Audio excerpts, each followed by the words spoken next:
Today on Pilgrim Radio's His People, Gerald Sittser on historical Christian spirituality and the lives of the early church in Martyrs. When Christianity is operating at its best, we're always going to be a threat, sometimes direct, sometimes subtle, because our ultimate Lord is Jesus. It's not a political party. It's not a presidential candidate. It's not an ideology. It's not a particular system of government. None of that. It's always Jesus the Lord. Gerald Sittser next. In his book, Water from a Deep Well, Whitworth University Emeritus Professor Dr. Gerald Sittser invites modern Christians to drink from the deep well of 2,000 years of Christian spirituality, learning from martyrs, monks, reformers, and missionaries whose lives reveal enduring paths to knowing and serving God. Here's Spencer Dalke. What prompted you to write this book? And I understand you have a new edition, so you've added something. Tell us a little bit about what you've added. I came to Whitworth in 1989, with a fresh PhD from the University of Chicago in church history. And we had a jam term, we still do, at Whitworth, where students can take one course for about 4 weeks, and professors often take them off campus.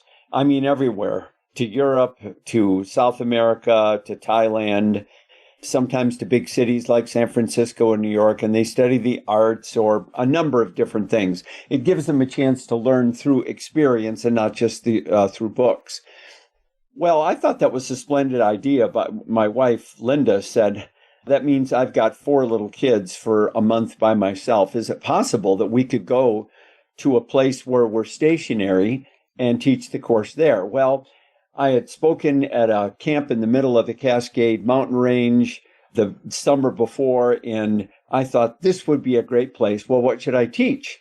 That's when I landed on the topic of the history of Christian spirituality, because we're in a setting, a kind of monastic setting, if you will, where we can actually experience some of what we're studying and the great books that are associated with that very broad and rich tradition.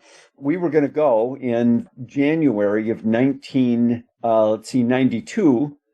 and then my wife was killed in an automobile accident, along with the daughter and my mother. So that was devastating. I had 3 little kids, and I just said, there's no way I can do that.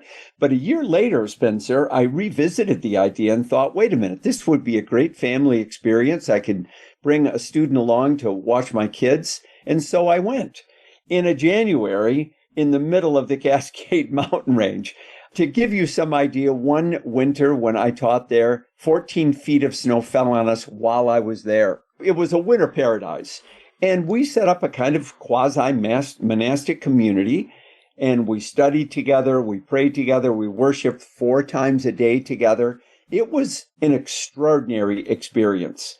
And that got me interested in this topic. So I began to study more and more, and I didn't know it, but as I studied and wrote notes in my journal and lectured, I was really writing a book. And finally, many years later, it came out in 2008 in a first edition. And the impetus was that course that I taught for the first time in 1993. So I want to offer my first wife a thank you, because it was really her idea that I would do that. And then, of course, the second edition is just coming out now. So I have 12 chapters in it, each focusing on a different tradition within the history of Christian spirituality. And the last I titled Resilience, the Spirituality of Resistance and Persistence. You know, we shy away from spiritual practice.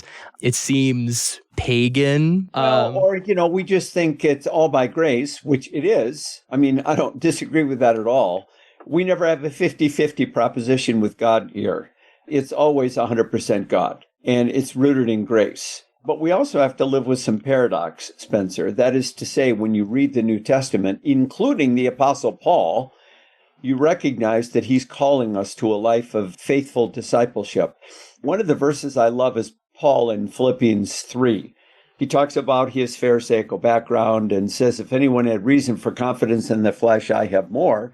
But then came to the conclusion, no, everything like that was a loss. I have come to know Jesus Christ, who is the author of my salvation.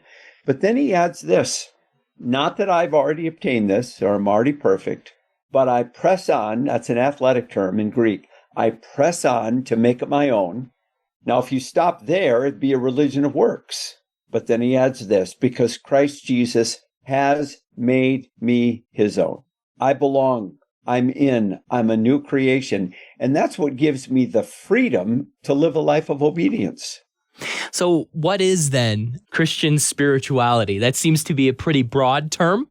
Oh, it's very broad. I mean, spirituality became kind of fashionable in the later 19th century, and it had a kind of, I suppose, secular bent to it. In other words, how we can be religious without necessarily being grounded in a tradition, as, of course, we are, the Christian tradition.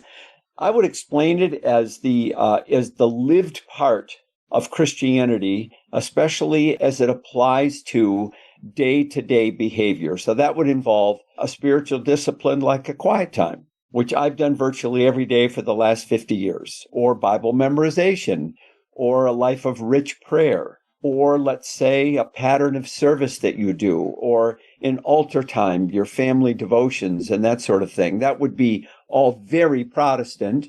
It could involve the reception of the sacraments every week or every month or whatever it happens to be.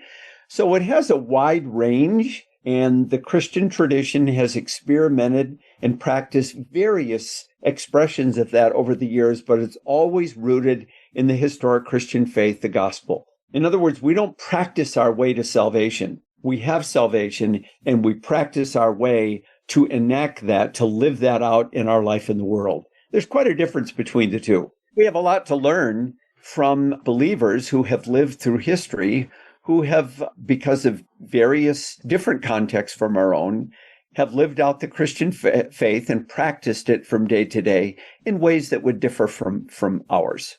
I guess that's where it might get, tricky. We get comfortable with our own habits, but we tend to think that we're always right because it's us and we live where we are and we're kind of blinded by our own immediate circumstances.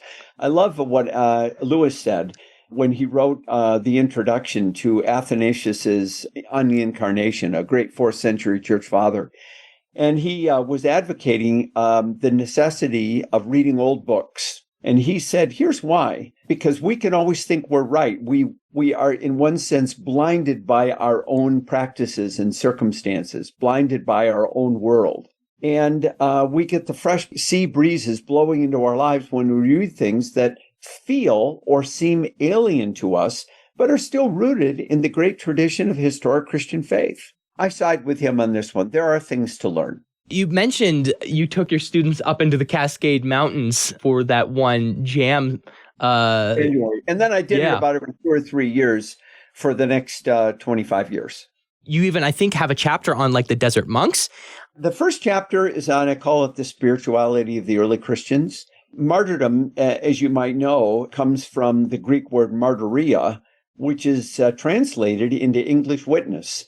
So it's kind of ironic, Spencer, that martyrdom led to witness and witness led to martyrdom. But the reason ultimately why Christians were martyred in the early Christian period is they would not bow the knee to Caesar. They bowed the knee only to Jesus the Lord. It's interesting, Tertullian, a late 2nd, early 3rd century church father, said pretty sarcastically, look, the Roman world is accusing us of the crime of a name, not the name of a crime. They ask us, are we Christian? And if we say yes, they put us to death. And the reason why is because it was perceived to be a threat to Caesar being Lord. And when Christianity is operating at its best, Spencer, we're always going to be a threat, sometimes direct, sometimes subtle. And that's because our ultimate Lord is Jesus. It's not a political party.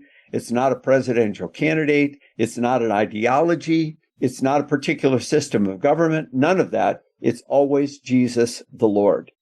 So that really sets the foundation for this whole book.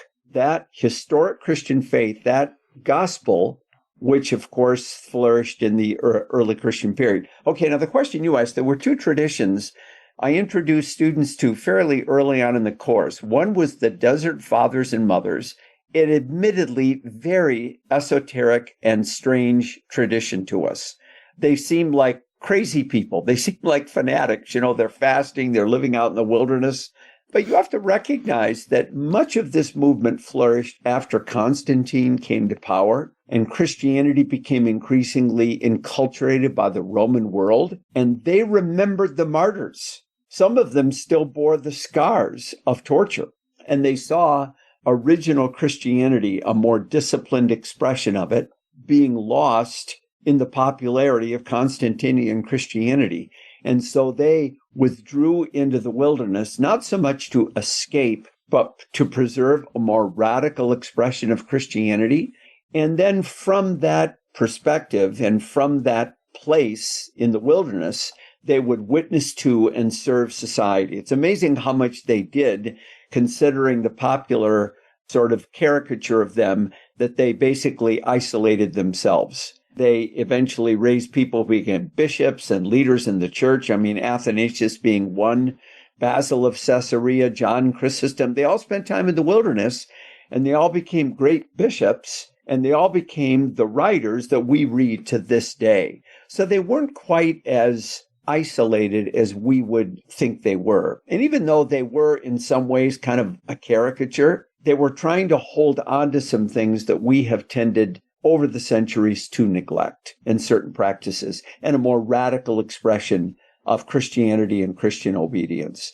So I try to give them their own day in court, so to speak. What can they teach us? The other thing to observe about them, Spencer, is peculiar as they are, they could laugh at themselves. They're actually quite funny, even sarcastic about the fanatics within their own tradition. So I find that delightful. If all of us should learn to laugh at ourselves just a little bit. And they certainly did that. There's one famous story where it's always young, by the way, young monk comes to some little community of monks. And the Abba is Sylvanus, very famous monk from the 4th century. And he says, I notice all of the people studying under you are working in fields, and I don't think we should work. I mean, Mary chose the better part, not Martha. And I want to just be put in a little cell or hut and pray all day long. So Sylvanus says, well, of course you can do that. Puts him in a little hut. And at the end of the day, this young monk comes out and says, well, where's my dinner? And Sylvanus says, well, we're not as spiritual as you are. We actually have to work and grow our own food. We think that Martha is as important as Mary is, just in a different way. Well, of course, the monk repents and says, I'm so sorry. And the punchline of the whole story is, Mary needs Martha as much as Martha needs Mary. We're called to both in the Christian faith. Now, that's an example of poking fun at their own tradition. So I teach that and introduce them to that world, and really to the value of what I call the wilderness in the Christian faith. Jesus himself went into the wilderness, didn't he? And the people of God wandered in the wilderness. Elijah was in the wilderness. John the Baptist was in the wilderness. The wilderness becomes not just a place, but a metaphor of a life of struggle. When we face temptation, when people go through significant losses, they're thrust into the wilderness, aren't they? So it's something I think to honor and preserve, but of course translate it into our own time and setting. I do the same thing with the monastic tradition, which is more of a community experience. And my argument there in the course is the value of living according to healthy rhythms, not schedule, not time management, but rhythms. And they did that with a kind of amazing mastery. And what that does, Spencer, it enables us to become more present to the thing that we're doing. Healthy rhythms mean I can inhabit time instead of consume it, use it, or waste it. Inhabit it. So right now, Spencer, the only thing I'm doing is talking to you. I don't have little kids running around. I'm not distracted because I have to mow the lawn or make a phone call. I want to be entirely present to this one thing. And a healthy rhythm enables us to do that. Now, they did it in a way, of course, we can't today with the 8 divine offices during the day. But it's amazing how they lived. You know, they had time for work. They had time for study. They prayed 8 times a day in their chapels. They took a nap every afternoon. We can learn from them, but translate it again into our own time and place. Well, my guest today is Gerald Sittser. He's Professor Emeritus of Theology and Senior Fellow in the Office of Church Engagement at Whitworth University and the author of Water from a Deep Well, Christian Spirituality from Early Martyrs to Modern Missionaries. It seems a little counterintuitive that rhythms and habits would actually make us withdraw from the presence of the moment because we get used to the habits and we just kind of start doing them automatically. We're distracted. We try to do two things at once. We're always looking at our watches. We're always trying to squeeze as much productivity out of every second we possibly can. And it leads to a frenzied life. So what's the difference? How do we start modeling rhythm better? I mean, I think we need to look at our lives and what the nature of our lives are. If we're young like you are and maybe married and have 3 kids. I mean, I spent 20 years being a single parent, Spencer, before I remarried. 20. I raised 3 children. At the time when their mother died, they were 8, 6, and 2. And I had to learn how to develop rhythms or I would have just died. I got up really early in the morning for a time of quiet and prayer and meditation, that sort of thing. So even under those fairly stressful circumstances, I tried to develop rhythms so that I maintained a certain degree of sanity and wasn't dominated by distraction, a to-do list that I could never get done, and that sort of thing. So we have to look at our circumstances, first of all, and then say, okay, what's God's call in my life during this period of time, and how can I develop healthy rhythms so that I can be entirely present, most of the time anyway, to one thing at one time. So when I'm with my children, I'm with them. And then I say after 20 minutes, okay, Daddy played with you, now I need to go and do the dishes or whatever it happens to be, you see. And that's what I'm talking about by rhythm. You look at the demands in your life, the phase of life you're in, and then ask what a healthy rhythm look like so that I can get done what I need to be done, but be present to everything under God.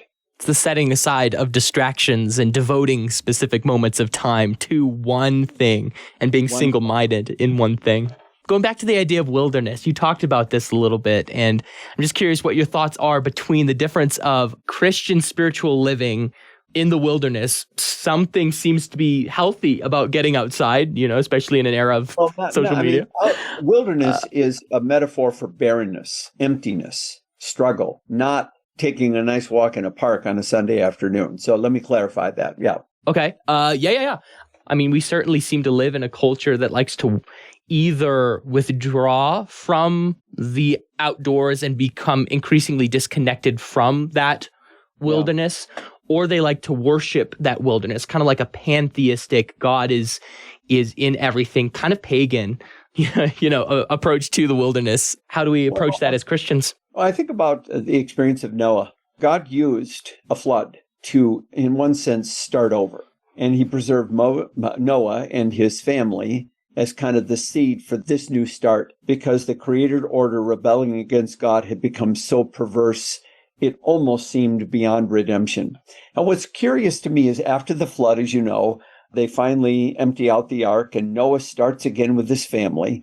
And then this rainbow appears. And God promises to Noah in that rainbow, from now on, things are going to operate pretty much according to design. In other words, seed time and harvest, summer and winter, rainstorm and dry spell. Nature is going to become a relatively predictable place with some variation. In other words, it becomes the setting for salvation, not the means of salvation. It may become the setting for tragedy and loss, but it will not become hell.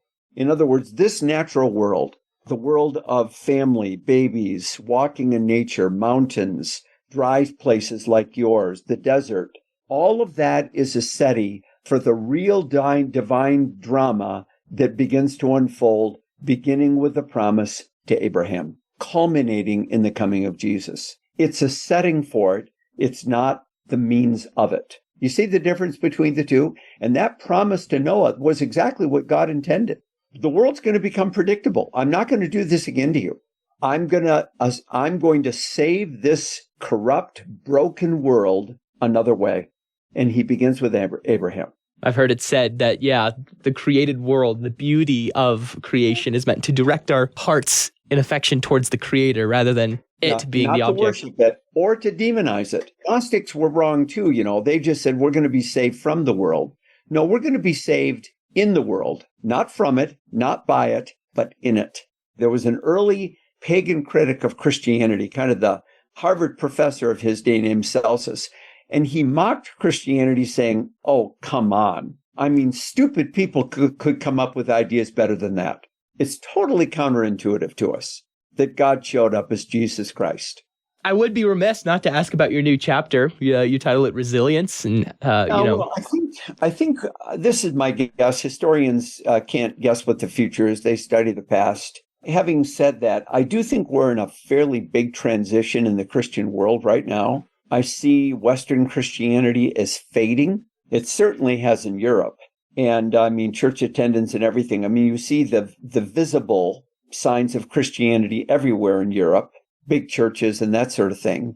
But when you walk inside, you recognize most of them are empty. There are still signs of vitality in churches that are being planted and so on. So I'm not despairing, but it feels like a center of gravity is shifting. In America, we still have very high rates of Christian belief, or at least people who self-identify as Christian. But we're more prone in America to heresy than anything else. We keep accommodating the culture in order to maintain our position of privilege and influence. And I just think we're getting ourselves more and more into trouble by doing that. We just don't like to give up power in America. Whenever the White House calls, we show up at the door right away. We just like that attention. And I think we have to get used to a different phase. So that's why I mentioned resilience. By the way, the classic virtue is called fortitude, and fortitude had to do with both grit and guts. Guts meaning that you are willing to take risks for the sake of the kingdom of God. Grit means you stay at things for a long time. And we need more guts and grits in the Christian movement right now. And maybe get used to being cultural outsiders a little bit more. Christianity has often been that, and we've done just fine. I wonder if it seems like we could going back to the idea of the early martyrs, it's sort of un-American, but very biblical, that Christ is Lord. He's King. And we live for the kingdom. We are, the metaphor in the New Testament, Spencer, is we're exiles. And it's really hard for us to think about ourselves as exiles in America because we think it's a Christian nation. And we're prone to idolatry that way. So, we have a lot to learn. It's interesting. There have been other periods in history. Some of my heroes are the people in history who failed. I'm going to give you one example, and I tell this story in the last chapter. Have you ever heard of Jeremiah Everts? Mm-mm. That's my point. So he was a 19th century figure, died in 1831. He was an evangelical, had a conversion experience, deeply rooted in the great evangelical tradition, very much invested in what were voluntary societies back then. Now we call them nonprofits. He was a lawyer, and he became increasingly troubled by the attitude of especially the American government toward the Cherokee Nation, then in Georgia and Florida. And he realized that Andrew Jackson had a plan to just drive them out of that territory, which of course was their historic home, and force them to go to a land that was utterly alien to them in Oklahoma. And he began to marshal support and pressure Congress. So Jeremiah Everts decided this was his cause, and he did it in the name of Christ. He was always gracious, always kind to his enemies. A very impressive man in terms of Christian maturity and goodness. And he founded a journal called The Panoplist that made arguments about the need for Christians to strive for justice in society. He still maintained all of his evangelical disciplines of prayer and fasting and morning quiet times and Bible memorization and so on. Had a great group of friends, and he lobbied Congress. He was very active in Washington to try to persuade Congress to protect this group of people who were going to be exploited. He lost in Congress by only 1 or 2 votes. And Andrew Jackson said, it doesn't really matter what Congress decides anyway, because I have the army and I'm going to do what I want to do. And he finally drove the Cherokees out in what is now famously known as the Trail of Tears. Everts died a year later of just exhaustion when he was still, kind of relatively young. But when you read his journals and see his track record, he was a man of unusual piety and grace and courage. He's my hero in failure. Die doing the right thing, Spencer, then achieve victory that becomes Pyrrhic because I've conceded too much ground to the enemy. It seems like we in America need a different, as Christians, need a different perspective and need to adopt a more biblical idea of effectiveness and success and faithfulness. What practices would you recommend for Christians today from, your studies throughout history to foster that heart of faithfulness even in failure? Because there will be failure. It's just, Jesus failed. So it seemed. On the cross, he was alone, Spencer. A few women at the foot of the cross and John and everybody else scattered.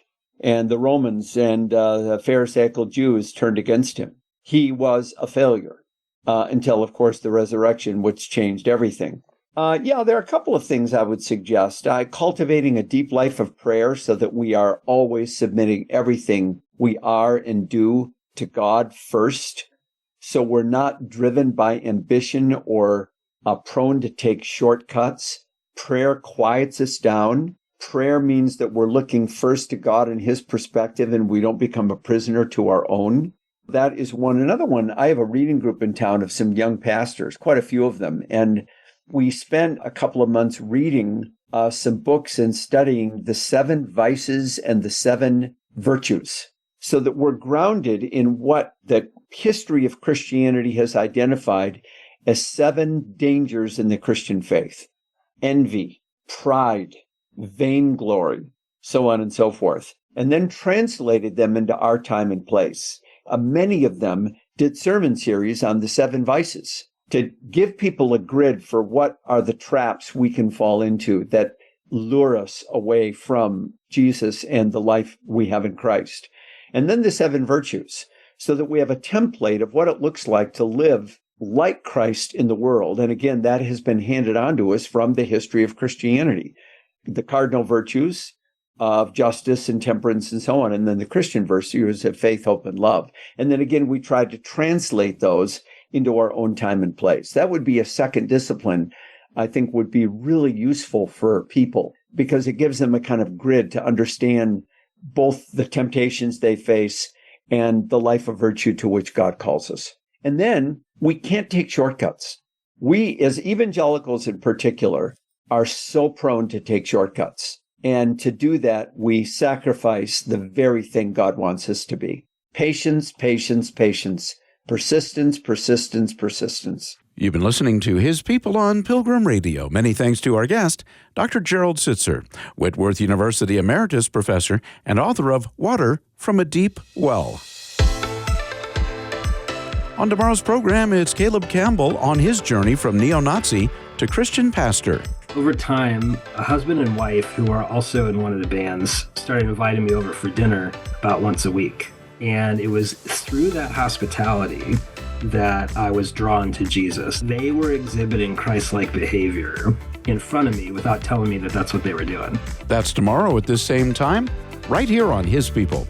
Thanks for listening.